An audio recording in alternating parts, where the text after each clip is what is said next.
there is no problem of life, in the sense in which we ordinarily use that phrase. And that seems an almost astounding affront to our common sense. Life not a problem.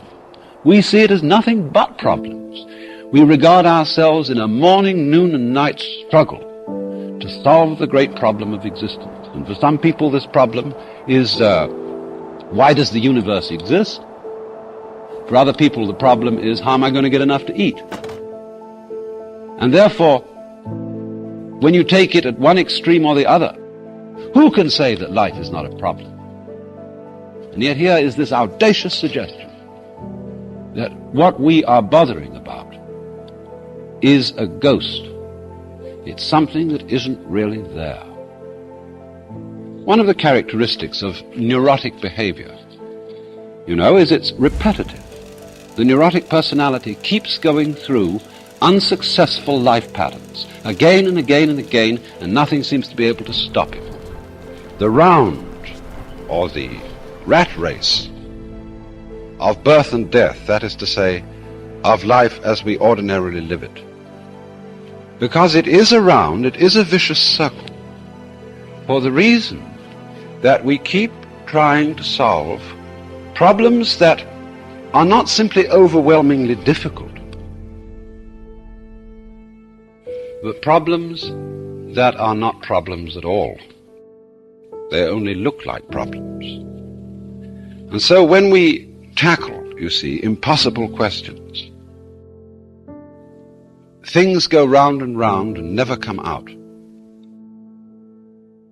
Now, take, for example, some of the many ghosts which haunt our minds.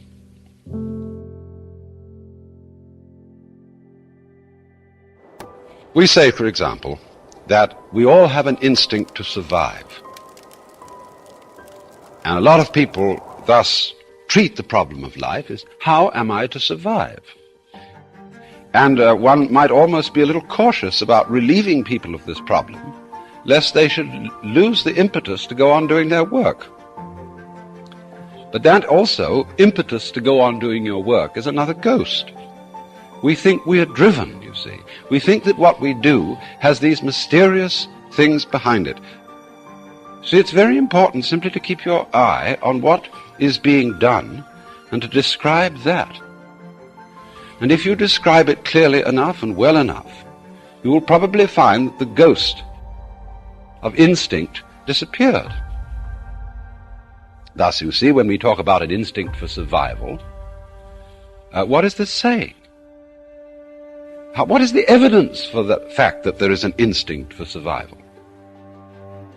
There is no evidence except that, in fact, people survive until they don't.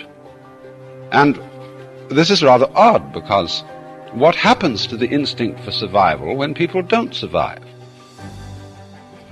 So, in this way, we find that when we try to explain some kind of behavior, some kind of activity, by supposing that there is a motivating force, a sort of incarnate spook behind the whole thing, what has really happened is that we haven't described what's going on sufficiently clearly.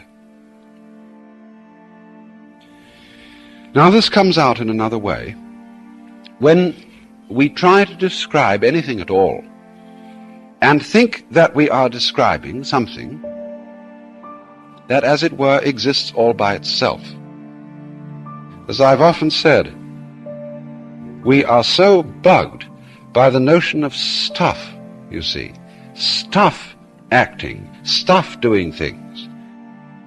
But all that is that the world strikes us as being material until we examine it closely.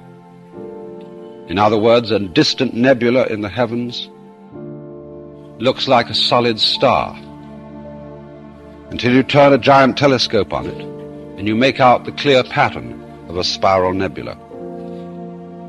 In other words, the concept of stuff is a sensation that we get when we haven't examined things sufficiently closely, or when our instruments are not fine enough to penetrate what we're observing. But when the instruments are fine enough, what we get instead is pattern, and pattern is simply a form of behavior, of activity.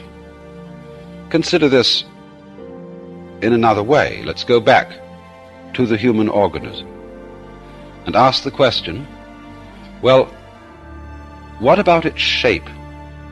How is it that a human organism is contained? All the organs are kept in by the skin.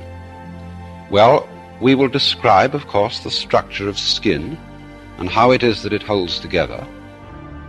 But then we'll soon find out that we're also talking about the surrounding air, which impinges upon the human skin with a pressure of about 15 pounds per square inch, so that if it weren't there, we'd explode. Now, so the question arises, what is keeping the organism in shape? And we find out that it is not only what is going on inside the skin that keeps it in shape, but also what's going on outside the skin. And when we go on to describe this still more carefully, we discover that it isn't quite correct to say that it is the air that is doing this, or that it is the organism that is doing this. We begin to describe instead what Dewey and Bentley, in their very fascinating book, Knowing and the Known, call a transaction.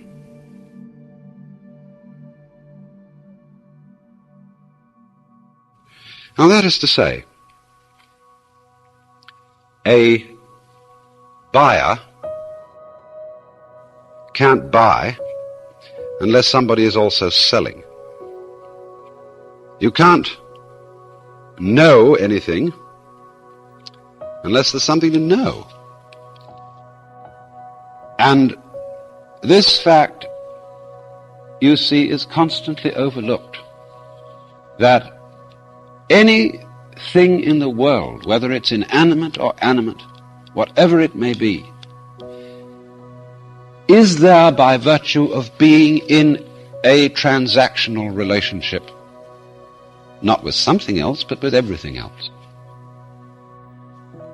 A human being, of course, has ever so many relationships. They're very complicated. A person, say, we call a doctor, is not only related to his actual work of doctoring, but he may be also a father related to a family. He's a citizen related to a community in other ways than as the doctor, and so on and so forth. And so we begin to imagine him, as it were, apart from his relationships, as a sort of constant, going through all these different relationships, and therefore in some way different from them all. But this, you see, creates a ghost. It creates a being independent of all the different relationships in which he finds himself, when, as strictly speaking, he is inseparable from those relationships. And we can't eliminate them. We can only describe him fully as the entire whole complex. So that, in other words, every organism could be called the behavior of the field or environment in which it is found. Now, this doesn't mean that the organism is something pushed around by the environment and is completely passive and inert, and that everything that it does is simply a response to external stimulus. Because, in a way, the organism is part of its environment. After all, it is an object, a process in nature, in the cosmos, just as much as everything in its environment. There is really no way of separating the two. Instead of speaking, as it were, in this terminology of doers and done-tos, attackers and victims, we simplify things considerably. just by confining ourselves to a description of what is happening. And as we do this, we get a peculiarly clarified picture of the world, without all sorts of ghosts.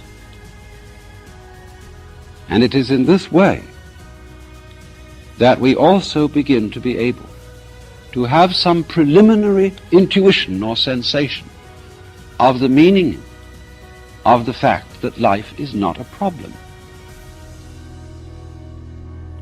In other words, not a contest between ourselves and our environment.